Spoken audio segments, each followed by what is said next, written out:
Hello, all you digital wizards out there. Today I'm going to talk about some basics of digital painting in Gimp. Gimp is a free program that anyone can download. However, many of the things I will be speaking to you about can be used in a multitude of drawing programs that have layer and blend mode options. So let's get started.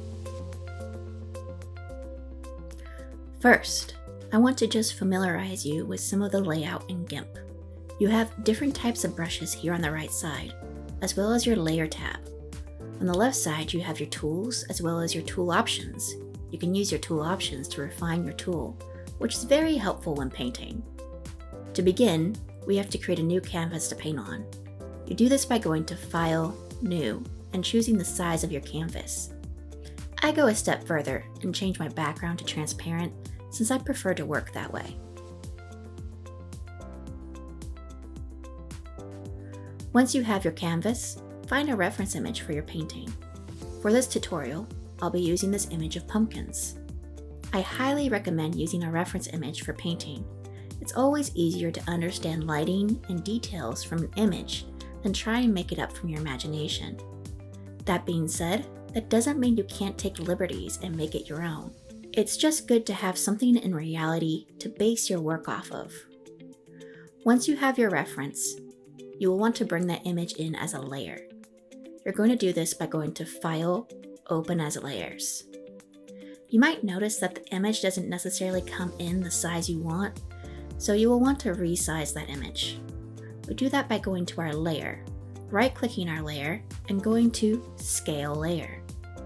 Here we can choose the size of our image. I use the numbers at the top of my screen, since that is the size of my canvas, and I want it to fit my canvas.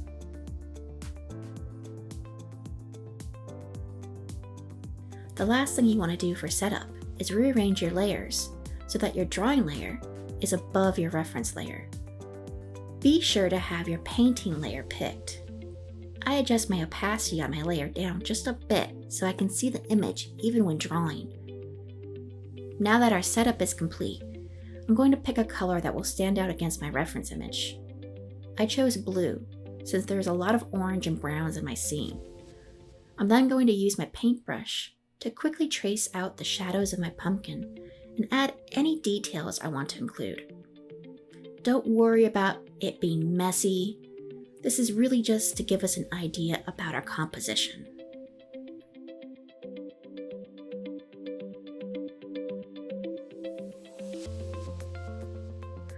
One of the first things I do before starting any painting is decide where my light is going to be coming from.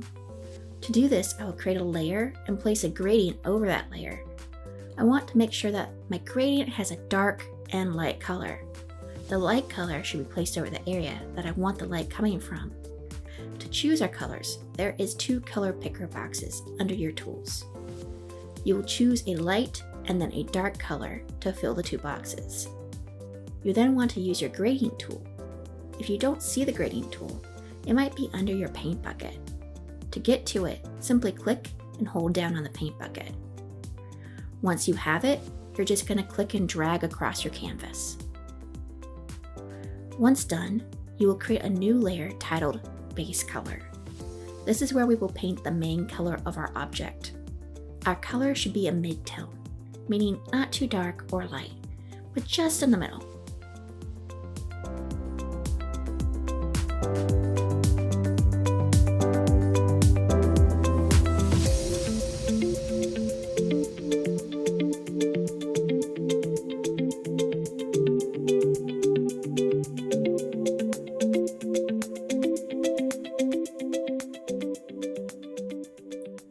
Once finished with painting your base colors, you will create a new layer and label this layer Shadows. The way I tend to digitally paint is by building up layers. It gives me more control over the final image. When painting my shadows, I want to keep 2 things in mind: the direction of the light and the shape of my object. My pumpkins are round, so I want my shadows coming from the bottom left. And I want to follow the curvature of my pumpkin by making little arcs of shadows where the pumpkin bumps out.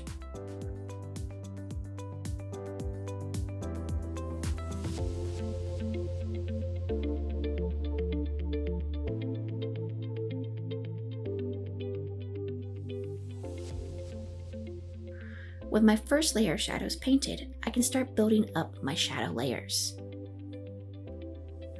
I'm going to add yet another shadow layer, but this time I'm going to use blue for my shadows.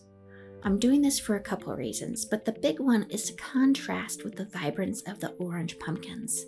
I'm going to change my layer from normal to multiply. This will allow the blue to blend in with the other colors I have already painted.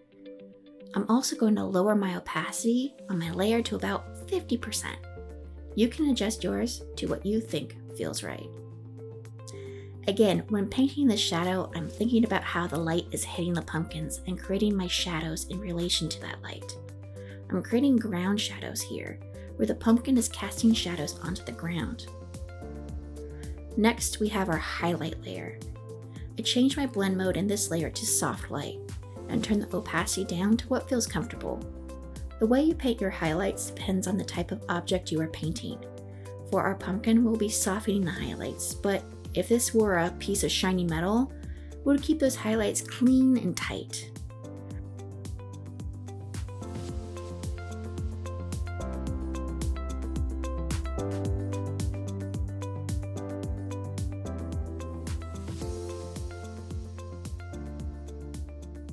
I'll be making a third and final shadow layer. This layer is used for what is called contact shadows. That's a type of shadow that shows up when two objects are close together.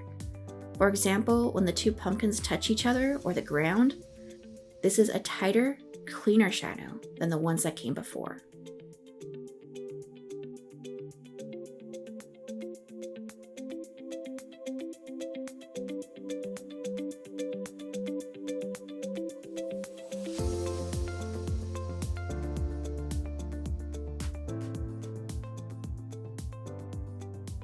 When I'm all done painting my layers, I merge them together to start finessing my image. I can do that by going to Image, Merge Visible Layers. When I do this, I want to make sure that my line drawing is turned off. Once merged, I take my smudge tool. I lower the strength on it and use it to blend the colors together.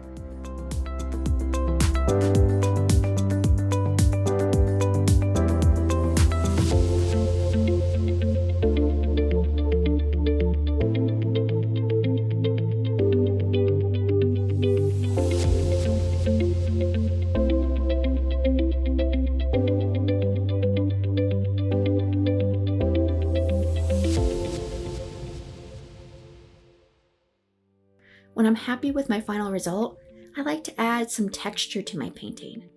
This is a nice, easy way to elevate your work. I add a new layer and put my blend mode to multiply, and then use one of my textured brushes to go over the top of my painting. Remember, you can always adjust the opacity or erase certain areas.